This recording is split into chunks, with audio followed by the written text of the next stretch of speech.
Assalamualaikum warahmatullahi wabarakatuh.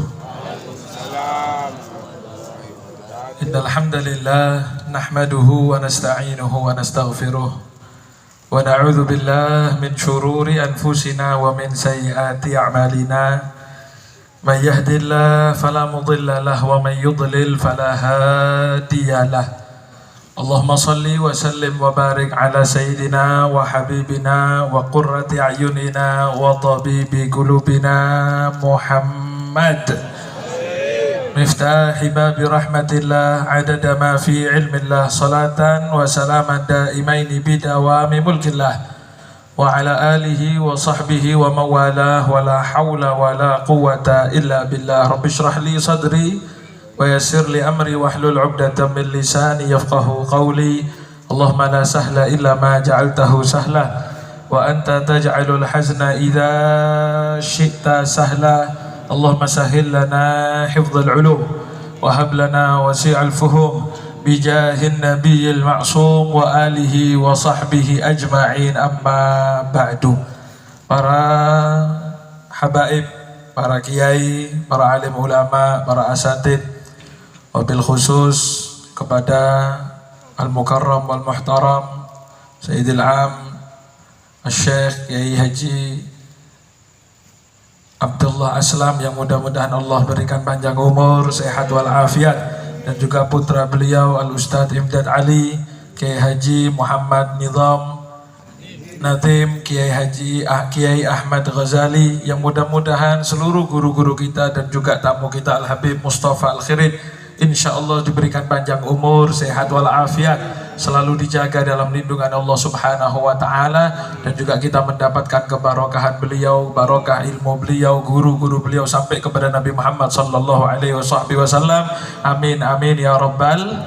Para asatid, para guru ngaji yang hadir yang tidak bisa saya sebutkan satu persatu, mudah-mudahan semuanya dilindungi oleh Allah Subhanahu wa taala. Para hadirin wal hadirat, para jamaah muslimin muslimat rahimakumullah.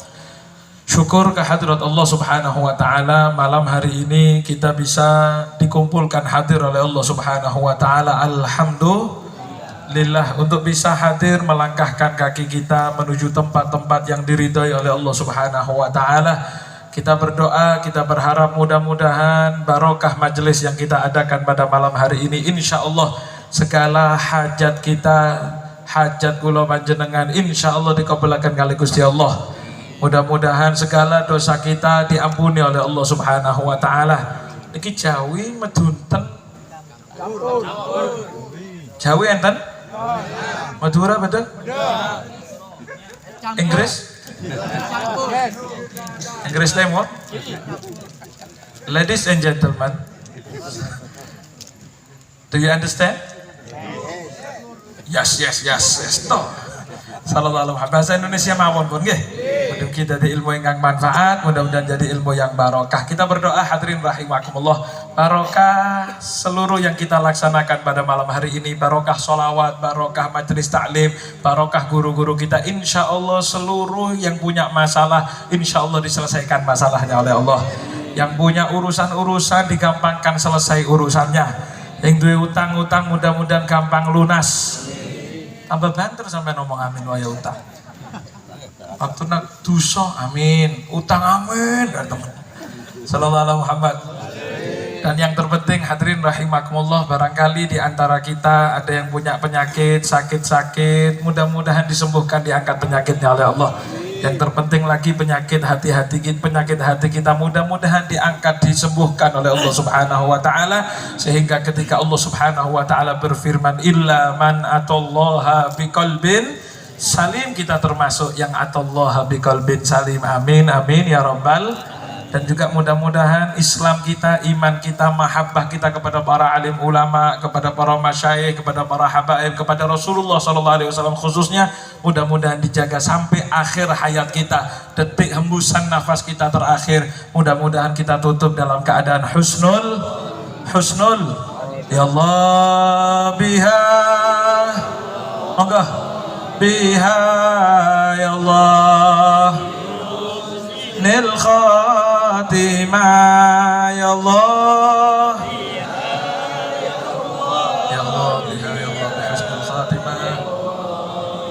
husnil khatimah ya Allah ya Allah biha ya Allah bihusnil khatimah amin amin ya rabbal alamin. Para hadirin, para jamaah muslimin muslimat rahimakumullah. Sebetulnya yang disampaikan kepada dari Al-Habib Mustafa Al-Khirin sudah cukup, Pak. Tuwuk sebetulnya, Pak. Kalau makan itu sudah cak Madura kok besar, betul dah? Nah, karena disuruh embo ya terpaksa ngasih embo. Sebetulnya nasihat ini untuk Al-Fakir pribadi, mudah-mudahan semuanya bisa mengambil manfaat, mudah-mudahan semuanya mendapatkan barokah, amin amin ya robbal. Para hadirin, para jamaah rahimakumullah. Ada salah seorang ulama besar di zamannya, yaitu seorang ulama yang mendapatkan julukan Amirul Mukminin fil Hadis fi asrih, yaitu rajanya ulama ahli hadis, berarti rojone ulama ahli hadis fi asrih di zamannya. Siapa beliau? Beliau itu bernama Al-Imam Sufyan Ats-Tsauri. Masira? Sufyan Ats-Tsauri. Imam Sufyan Ats-Tsauri. Saking hebatnya Imam Sufyan Ats-Tsauri ini, hadirin rahimakumullah, sampai ribuan tahun setelah beliau wafat, zaman era modern, zaman now kata orang sekarang, itu nama Sufyan masih banyak. Saya yakin mesti ada tonggo sampean atau yang hadir, ada yang namanya Sufyan? Ada? Pasti ada nggih? Di sekolah itu ada namanya Sufyan, ada namanya Sufyan, di mana-mana ada namanya Sufyan. Kenapa? Saking banyak orang yang mengambil barokah nama Imam Sufyan Ats-Tsauri. Luar biasa, hadirin rahimakumullah. Imam Sufyan, cuman memang di antara kita namanya Sufyan, kadang-kadang nama Sufyan nyebutnya Sopian. Karena memang lidah Indonesia ini berat ngomong F, Pak. Jangankan ngomong Sufyan, cuma berubah jadi Sopian. Di Banyuwangi itu ada satu makam keramat Datuk. Kalau sampean ke Banyuwangi ada namanya Datuk siapa? Datuk siapa? Ibrahim, betul ya? Nah, berarti kudu ziarah maneh.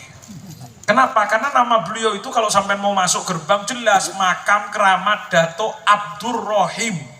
Masa Ibrahim? Abdur? Iya, Beb, saya mulai kecil tahunya Datuk Ibrahim, salah alamat. Jadi kalau sampai pas Fatihah Al-Fatihah ila Ridatu Ibrahim, sopo. Cuman, Pak, untungnya ad-du'a ya'rif thariqah, kata ulama. Doa itu tahu jalannya sendiri. Walaupun sampai nyebut Datuk Ibrahim salah, untung bukan Pak Pos yang menyampaikan doa kita. Fatihah kita itu tidak disampaikan sama Pak Pos, salah alamat bingung balik, dikembalikan ke alamat asal. Tapi ketika ngomong Datuk Ibrahim, oh maksudnya Datuk Abdurrahim. Tapi kalau yang sudah tahu berubah ya, Datuk Abdurrahim. Loh kok bisa Ibrahim, Beb? Ya enggak, karena Abdurrahim itu kepanjangan. Akhirnya orang nyebut Datuk sinten Drohim. Karena Drohim lama-lama Brahim. Oh berarti nama aslinya Datuk. Ya gitulah perjalanan pelafalan nama-nama ulama di kalangan kita, hadirin rahimakumullah. Sallallahu alaihi Muhammad. Ada lagi satu ulama yang saya tahu di Tuban kalau tidak salah, abahnya dari para wali songo, yaitu makam Datuk Syekh Ibrahim Asmoro. Nggih, betul nggih? Itu nama beliau Moso Asmoro Kondi. Nama beliau itu Syekh Ibrahim As-Samarqandi.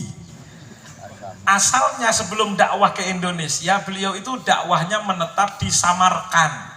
Samarkand ini mana? Ini Balung lu terus dikit, Pak. Aduh pokoknya wis.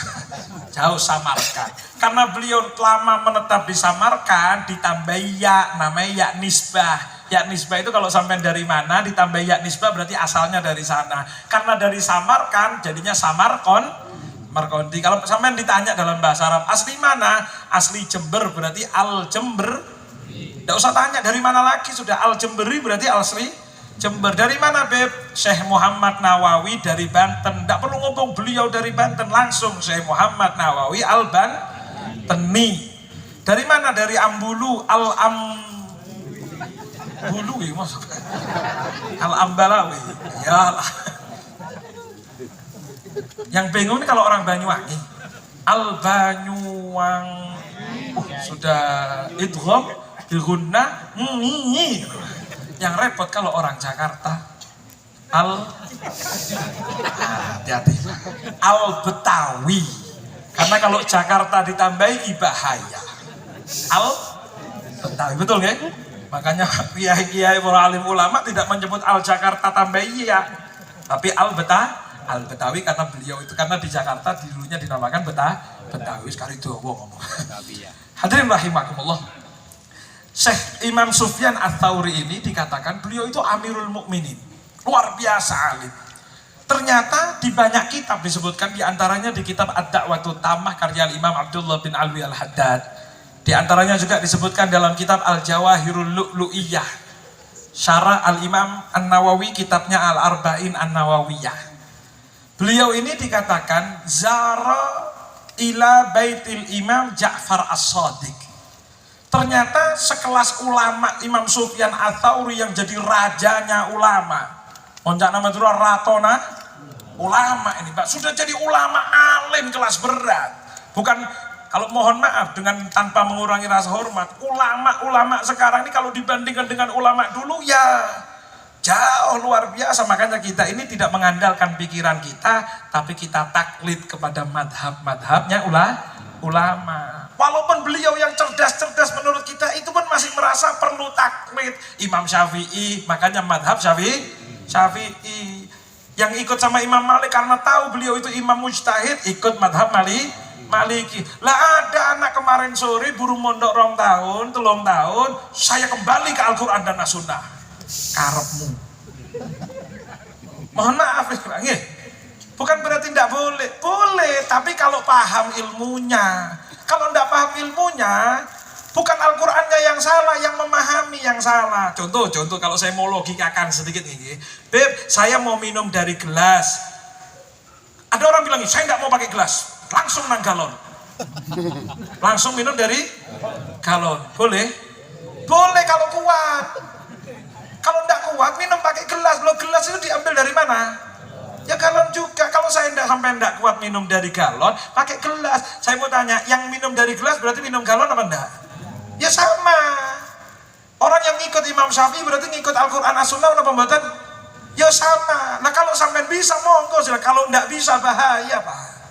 Saya enggak mau minum dari gelas, langsung dari galon, ngambil galon gini, bro. Saya mau tanya, minum apa adus? Mandi bukan? Minum. Itu orang yang ngomong kembali Allah. Betul, kalau mampu. Nah sekelas para alim ulama, para habaib, para kiai yang luar biasa, tidak ngomong saya mau ngambil Al-Quran, akhirnya rusak.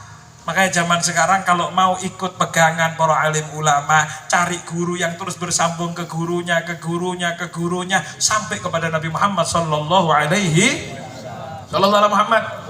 Kalau kita mikir karpe dewe, akhirnya semuanya rusak. Jangankan ngomongkan ayat Quran yang begitu maknanya dalam. Memahami pengumuman itu kadang-kadang kita salah kaprah. Ada orang hadirin rahimakumullah masuk masjid.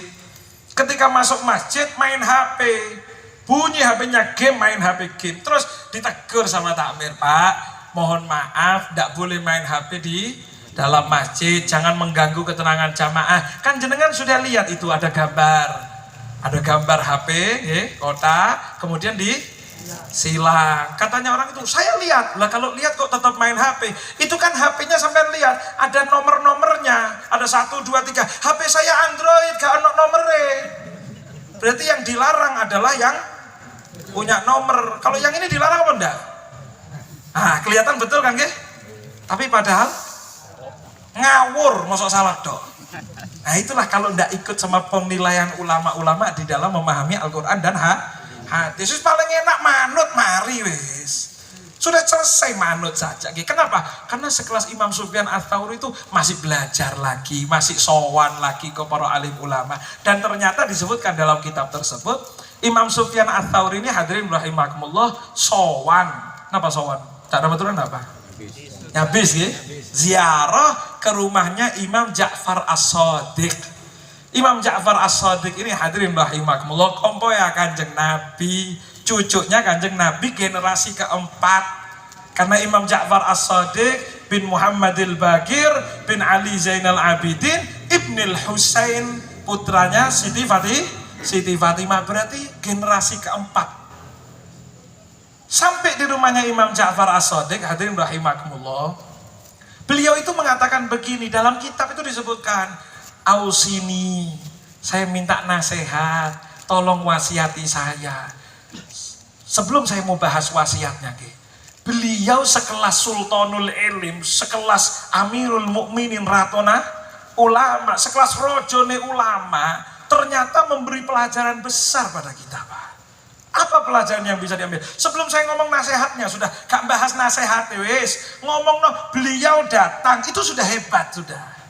Pertama, bagaimana mulai dari zaman sahabat sampai tabi'in, tabi'ut tabi'in, terus sampai ke bawah, sampai zaman sekarang, hubungan antara para alim ulama dengan cucu-cucunya Kanjeng Nabi itu terus bersambung.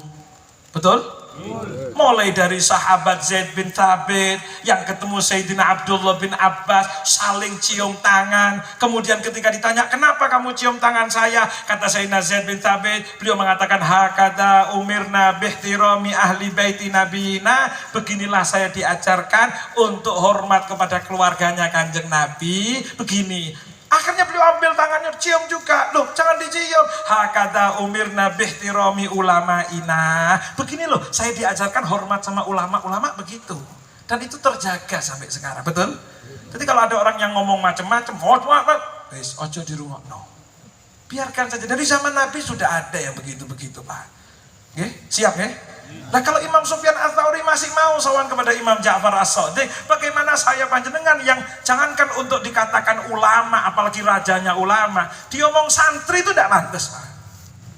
Karena para alim ulama itu dalam kitab-kitabnya menyebut, bukan disebut santri yang tidak punya wiritan alias kebiasaan qiyamul lail. Nah, saya mau tanya, sing mambengi tahajud sapa? Acung. Sampai beb, kayaknya keturun mambengi. Saya kayaknya ketiduran deh. Berarti saya panjenengan Pak disebut santri tidak pantas. Apa maneh ya? Kan repot. Apalagi dari sekelasnya beliau ternyata mengajarkan bagaimana sowan kepada turunan-keturunan cucu-cucunya Kanjeng Nabi. Satu. Kedua, hadirin rahimakumullah, Imam Sufyan Ats-Tsauri ini mengajarkan kepada kita bagaimana ternyata orang yang dibilang orang hebat itu adalah orang yang tidak berhenti belajar dan mengambil nasihat dari orang lain. Justru kalau beliau ngambil nasihat dari orang lain menunjukkan beliau itu adalah orang hebat. Jadi yang hebat bukan yang dimintai nasihat. Mohon maaf ya, beliau-beliau yang ada di depan, walaupun mohon maaf tadi Al-Fakir kok merasa tidak pantas kita di atas, antum-antum di bawah. Tapi kalau panjenengan tanya, Beb, jenengan ceramah, didengarkan Beb sama Kiai Fulan, didengarkan. Itu bukan hebatnya saya yang ceramah, Pak. Justru menunjukkan bagaimana hebatnya beliau-beliau, walaupun sudah alim, sudah hebat, tapi masih mau mendengar nasihat. Kalau guru ngaji kitab siji, baru ngaji satu kitab, itu arek kapan itu? Ada yang begitu? Ada? Ada. Banyak, Pak. Arek kapan? Itu dulu di bawah saya itu kelasnya. Itu dulu Pak Habib Mustafa ini di atas saya kan, senior saya. Saya ngalami alhamdulillah di Hadramaut ngalami betul. Hah? Ngalami sebentar. Enggak, betul senior saya enggak mau ngaku saja, Pak. Hadirin rahimakumullah, ketika beliau itu mau mendengarkan nasihat, itu adalah orang yang tidak berhenti belajar, berarti beliau hebat.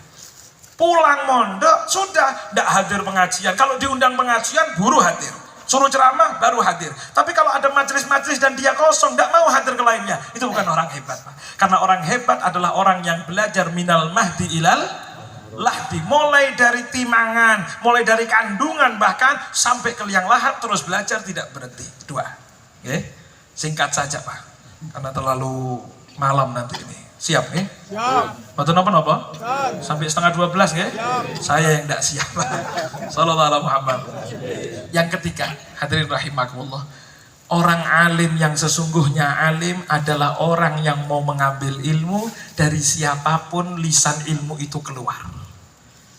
Walaupun yang ngomong itu anak muda sekalipun, tapi kalau nasihatnya baik, ambil, itu adalah orang hebat. Walaupun mohon maaf, andai kata ada orang gila pinggir jalan, kok ternyata ngomong isi omongannya betul, ambil. Kenapa? Siapapun yang, kalau bahasa masyarakat kita kan tahu kenal undur ma qala wala tandur. Lihat apa yang diomongkan, jangan lihat siapa yang ngomong. Ambil Pak. Beb, itu walaupun kalau segi keilmuan kayaknya hebatan saya, itu tidak bisa baca kitab Beb. Saya bisa baca kitab, walaupun Pak, walaupun.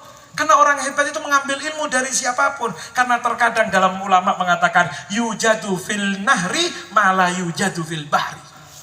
Kadang-kadang sungai itu punya sesuatu yang tidak dimiliki oleh laut. Kalau saya mau tanya Pak, laut sama sungai kira-kira banyak mana ikannya? Laut apa sungai? Laut apa sungai? Laut ya, sepakat? Tapi saya mau tanya, kalau cari mujair ke laut apa ke sungai? Sampai tunggu 3 hari kalau perlu. 1 bulan sampai mancing, cari apa? Mujair. Hari pertama tidak ketemu, setahun ya insya Allah tidak ketemu, kecuali mujair nyasar baru. Tapi tidak mungkin ketemu. Ternyata urusan mujair, sungai menang daripada laut. Disitulah menunjukkan kadang-kadang orang yang lebih alim sekalipun bisa mendapatkan manfaat daripada orang yang di bawahnya. Ayo saya mau kasih contoh lagi nih Pak. Jenengan paham semerap napa Mike Tyson? Tahu apa ndak? Iya dah. Napa Mike Tyson itu napa? Petinju.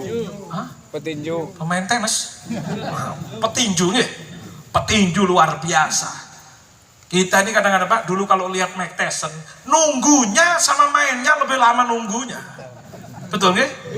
Nunggu saya aduk kopi sudah selesai tapi gak mati. Alhamdulillah. Ngadu kopi sudah siap, yang sama rokoknya sudah siap, nunggu. Ternyata tanding gak sampai 1 menit mari. Tak das. Wis mari. Ya Allah. Ngerti ngono turu. Kuat hebat, Pak. Betul nggih? Sampai mendapatkan julukan apa namanya?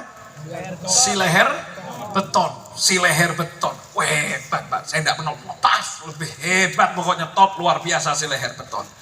Pak, saya mau tanya. Mike Tyson itu ketika tanding di pinggir ring itu kan ada pelatihnya, betul nggak? Pelatih ngomong, cep kanan, kiri, siap, sejam, begitu terus nggak? Saya mau tanya, pelatih Mike Tyson, misal dia adu tinju sama Mike Tyson, menang siapa? Yakin nggak?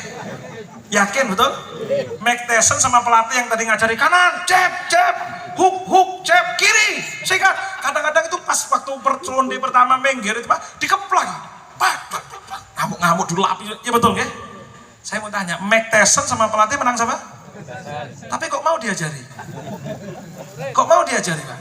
Harusnya kalau Mike Tyson itu merasa hebat kemudian tidak mau nerima dari siapapun, Mike Tyson itu begitu tanding, cep kanan, hebatan aku cuma. Harusnya begitu, betul kan?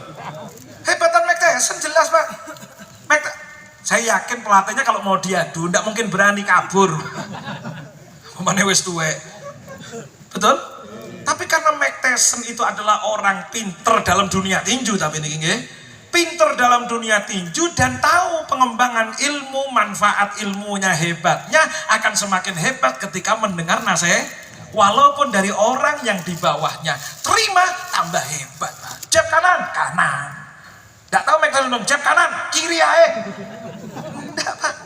Itu loh hebat. Akhirnya kita kenal si leher beton, petinju ulung, luar biasa, sejarah dan lain sebagainya, betul?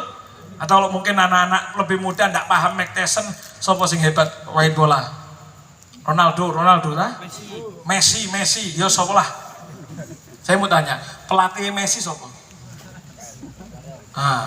Mike Tyson main di mana? Bingung, Sintayong tok paham. Messi itu saya baca main di Miami pokoknya. Kayak judul es krim dulu Bang. Miami nggih. Itu punya pelatih. Saya panjenengan enggak pernah kenal nama pelatihnya. Tahu saja enggak.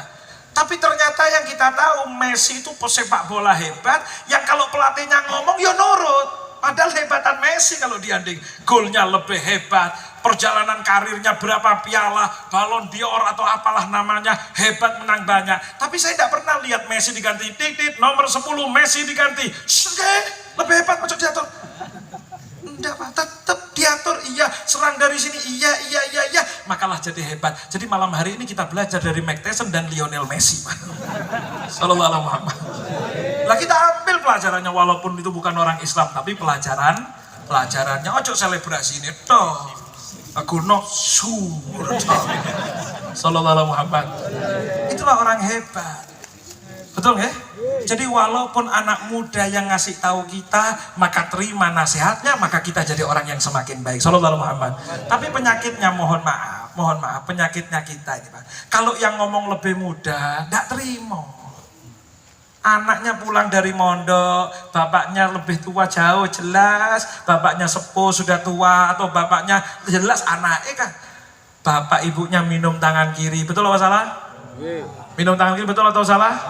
Salah jelas nggih?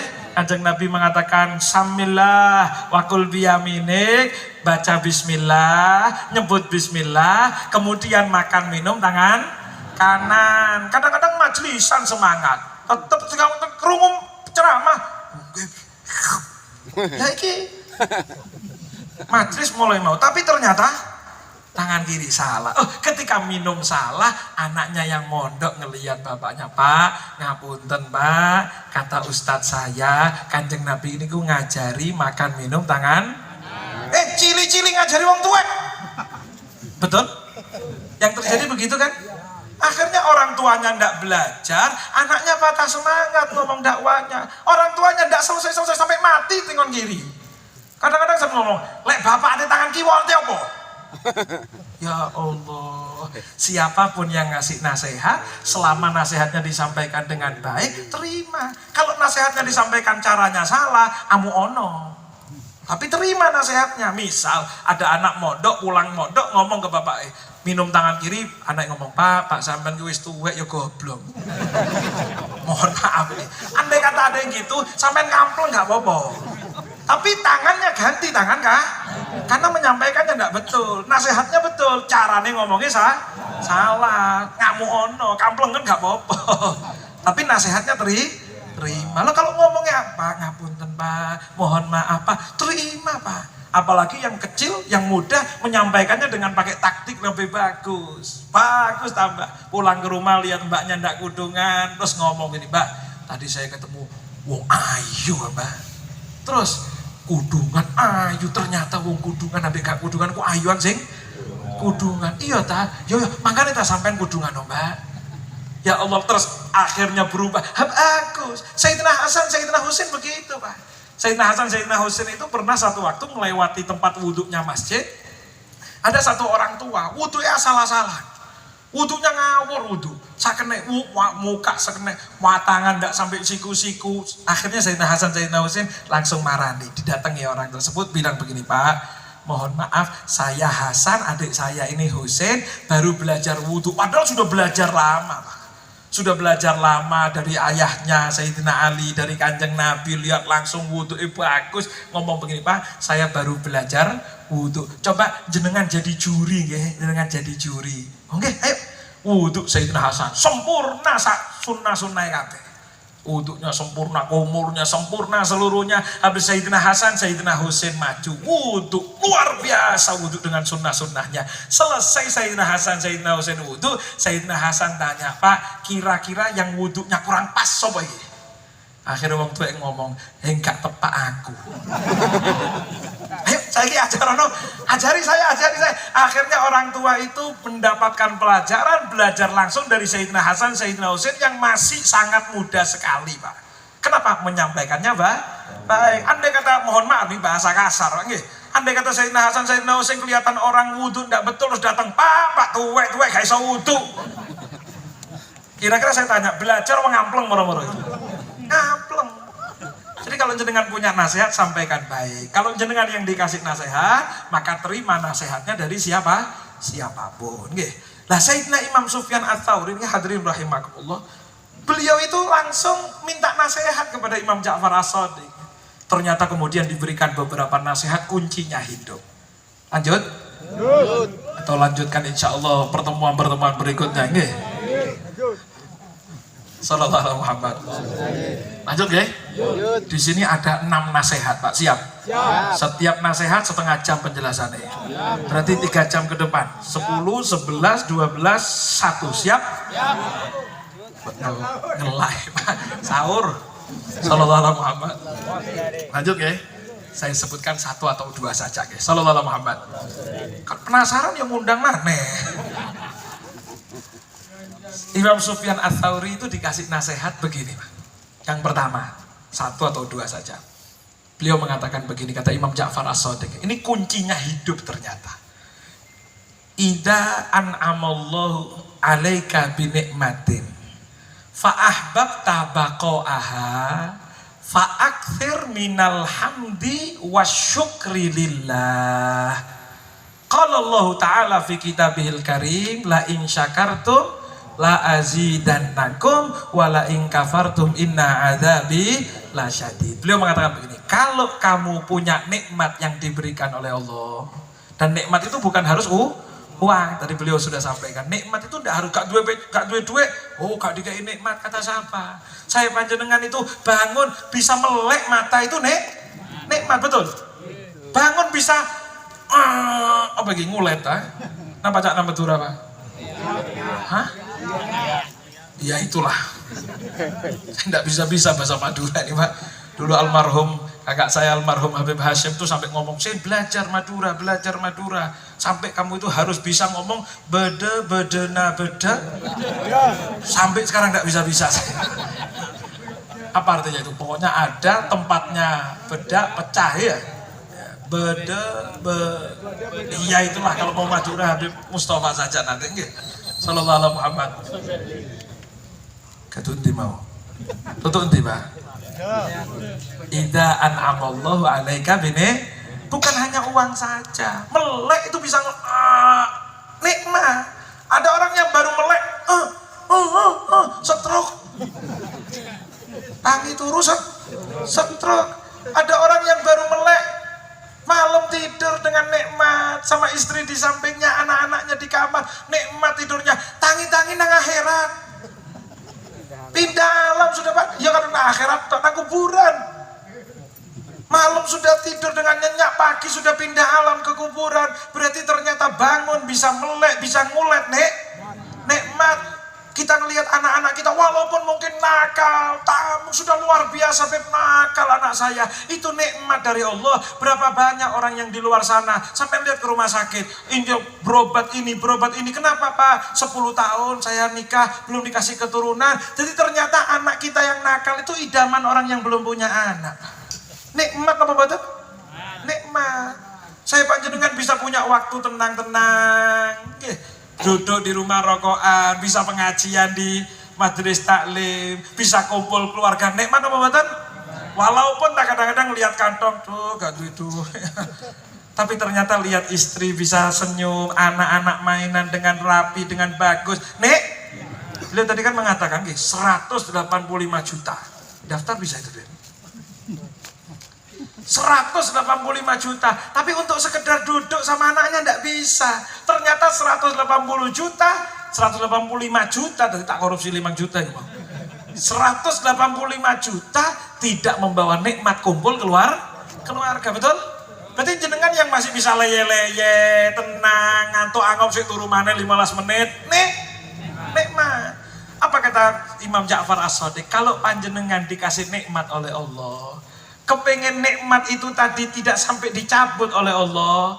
Cara ngikat nikmat itu apa? Cara mengikat nikmat? Beliau mengatakan fa'aktsir minal hamdi wasyukri. Perbanyak muji Allah, perbanyak alhamdulillah dan syukur. Perbanyak alhamdulillah dan kok pakai dan enggak, karena alhamdulillah itu belum berarti hakikat syukur, Pak. Alhamdulillah itu baru nikmat terkecil yang kita syukuri dengan cara alhamdulillah. Ngomong alhamdulillah itu syukur, tapi yang paling kecil, tapi belum tenanan syukur, belum serius syukurnya. Loh iya tapi enggak, karena syukur itu di dalam syariat, artinya syukur ini kenapa? Jenengan bisa baca di dalam kitab-kitab fikih paling kecil ketika menyebutkan alhamdulillah, syarahnya kitab fikih Safinah niku ada namanya Nailur Roja. Ada namanya kasifatus saja. Itu menyebutkan makna syukur niku napa? Syukur kita dapat nikmat ini. Syukur itu gimana? Masa alhamdulillah toh. Alhamdulillah sudah syukur. Ya iya baru sedikit. Belum serius sempurna. Syukur itu apa syukur? Jenengan garis bawah ini nggih. Oleh-oleh pulang malam hari ini nggih. Syukur itu adalah menggunakan nikmat yang diberi sesuai kemauan yang memberi. Napa? Menggunakan nikmat yang diberi sesuai kemauan yang memberi. Kalau jenengan dikasih nikmatnya sampai ambil, kemudian sampai pakai untuk sesuai kemauan yang memberi, itu berarti syukur. Monggo jenengan terahmi, alhamdulillah. Ternyata ini nikmat tidak dipakai, itu belum. Walaupun sudah matur nuwun terima kasih. Saya kasih contoh Pak, ini saya kasih contoh. Jenengan sinten? Siapa? Penny. Beni. Misal lagi Mas Beni nih, misal lagi contoh. Mas Beni, saya bilang, wah, wis ganteng, masya Allah, luar biasa, pakai baju rapi, sarung bagus, masya Allah, wajah ganteng, ya gantengan gini tapi, gantengan lagi yang di bawah nih Pak, beliau Pak. Sallallahu alaihi Muhammad. Misal saya bilang, saya kasih contoh, Mas Beni, kayaknya kalau ditambahi sorban di pundak, tambah ganteng ya. Contoh, ini tangannya. Saya ulang-ulang lagi nih Pak. Niki contoh. Kenapa saya ulang-ulang? Karena sampai detik ini alhamdulillah sudah payu 8. Sudah payu 8. Laku 8. Setiap mari ngekei contoh, Beb, kalau yang tadi dicontohkan asli dikasih enggak apa-apa, Beb. Mari ngomong no sodako yo. Ojo ditagih. Janji? Ngomong yo. Ojo sampai jadi ke-9 ini. Sallallahu alaihi Muhammad. Misal. Mas Beni saya kasih. Mas Beni, ini Jamban apa Madura? Jawir apa Medunten? Madura. Mas Beni, niki saya kasih contoh ya. Saya ulang lagi loh ini. Mas Beni, ini sorban saya kasih kayaknya biar tambah ganteng. Alhamdulillah Beb, sakalangkong Beb, sakalangkong. Betul, tak betul? Sakalangkong Beb, sakalangkong. Engki, Beb, alhamdulillah sakalangkong Beb, alhamdulillah bunga kau Beb, alhamdulillah sakalangkong. Matur nuwun Beb, matur nuwun. Thank you. Wah. Thank you very much Beb, sukron. Iya. Maksa matur nuwun Beb, sakalangkong Beb, arigato gozaimasu Beb. Woi bahasa apa? Arigato, thank you, kamsia. Ping piro sih mau? 100 kali ngomong alhamdulillah, terima kasih Pak. Saya selesai pengajian, selesai majelis, saya kemudian masuk ke mobil, dikejar sama Mas Beni. Tok. Habib, Sampurana. Ada apa? Saya jajar apa? Ada yang ketinggalan? Boten Beb, bukan Beb. Sakalangkong Beb. Ya Allah, iya. Berapa kali itu sudah? Wis pokoknya akhir. Sampai di rumah, belum sampai rumah di tengah jalan HP saya bunyi. Assalamualaikum Habib, saya Beni mau mengucapkan terima kasih sebanyak-banyaknya atas sorban yang panjenengan kasih. Iya. Sampai di rumah ada telepon, Assalamualaikum Beb, saya hanya mau mengucapkan thank you very much. Berapa kali nih Pak? 1000 sudah ke? 1000 katakan lah. 100 kali atau 1000 kali terima kasih. Kemudian saya pengajian lagi ke daerah Ambulu karena baru pertama kali masuk, insya Allah lanjut terus. Masuk ke Ambulu lagi pengajian, ketemu Beni lagi. Beni bilang, Beb, atau lagi nama? Kacompo Beb, minta tolong barangkali mampir sebentar, walaupun cuma Al-Fatihah tok. Lo gak ono kopi nih ta? Ya walaupun barangkali mau Fatihah saja Beb, saya terima kasih banyak. Oh gimana, ayo mampir sebentar. Mampir ke rumahnya Mas Beni. Mampir ke rumah Mas Beni, begitu masuk Beb, silakan masuk. Baru mau masuk pintu rumah, ini kan biasanya di bawah ada apa? Welcome, bahasa Inggrisnya itu. Keset. Saya lihat keset itu biasanya tulisannya welcome, tapi kok tak lihat-lihat Mas Beni kok kesetnya kayaknya kenal bagus Mas Beni ya. Putih, ada kembang-kembangnya, rada coklat-coklat. Oh, Beb, itu sorban yang panjenengan kasih kapan hari saya jahit jadi keset. Saya mau tanya Pak, seneng apa senep?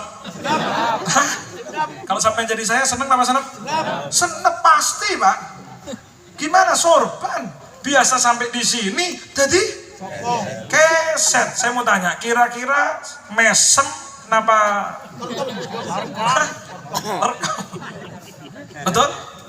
Ternyata 1000 kali terima kasih tetap menyakitkan hati yang ngasih. Penghinaan, sorban dipakai ceramah jadi keset. Ini tapi contoh toh.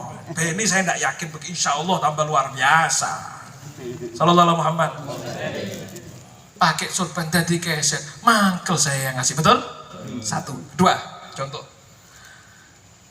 Saya kasih terima kasih, sakalangkong, kamsia, 1000 kali terima kasih. Begitu saya mampir lagi ke Ambulu, suruh mampir, alhamdulillah lagi mampir, alhamdulillah, assalamualaikum, lihat bawah, welcome, aman berarti, aman. Begitu duduk Pak, nunggu kopi keluar ini, enteni kopi, saya nggak teko-teko, iya kan? Iya kan? Jangan kopi nih soalnya. Enggak, saya tidak minum kopi. Sallallahu alaihi Muhammad. Nunggu kopi keluar, nyender. Biasanya kan di samping pintu kaca, betul? Kaca itu biasanya ditutup, napa? Selambu alias gorden. Saya lihat ke belakang, gorden iki kari ganteng. Ayo cek ganteng nih gorden ini bagus. Mas Beni, ini gorden beli di mana kok kayak kenal? Enggak Beb, sorban jenengan saya jahit jadi gorden. Saya mau tanya, seneng napa senep? Apa op? Hah? Op, nggih? Sepakat? Senep Pak, cap mangkel. Walaupun tidak semangkel keset, betul ya? Lebih mulia sedikit lah. Naik pangkat sedikit dari keset menuju selambu gorden. Tapi mangkel, betul? Mangkel saya ngasih gimana? Sorban saya kasih kok malah jadi gorden. 1000 kali kamu lihat terima kasih. Mangkel hati saya, ngamuk Pak. Itu kedua, contoh. Yang ketiga, andai kata nih, contoh ya. Begitu saya kasih Mas Beni, nih sampai ambil pun, alhamdulillah Beb, matur nuwun nggih. 1 kali dok Pak ngomong terima kasih. Tapi setiap saya pengajian Ambulu dan sekitarnya, Beni hadir sama sorban. Assalamualaikum Beb, nggih. Alhamdulillah. Seneng apa seneng? Apa? Nggih. Seneng Pak. Ketemu lagi ke Ambulu pengajian 2 kali. Beni pakai sorbannya. Alhamdulillah. Seneng apa? Seneng. Ketiga kali, keempat kali, 5 kali ketemu, Mas Beni selalu pakai sorban dari saya. Senang? Bukan cuma seneng Pak, saya pasti bilang, Mas Beni, pergi. Enten apa Beb? Ada apa Beb? Niki tak weni sorban maneh. Mosok gak salin-salin. Wis ping 5 loh. Ini saya kasih sorban lagi biar ganti lah, mosok gak salin-salin. Betul? Hadirin rahimakumullah. Itulah makna syukur kalau bisa diilustrasikan. Ketika kita bilang alhamdulillah sama Allah, bilang alhamdulillah dikasih nikmat sehat, dikasih nikmat waktu yang kosong, bisa banyak waktu kosong. Bangun tidur alhamdulillah. Mari alhamdulillah turun mana gak sholat subuh. Saya mau tanya, Gusti Allah kira-kira murka apa seneng? Tapi kan saya sudah alhamdulillah 1000 kali, walaupun peng 1 juta. Betul? Karena nikmat sehat yang sampai dikasih, nikmat umur yang dikasih tidak diberikan kepada apa yang Allah mau, tapi malah dipakai maksiat. Alhamdulillah.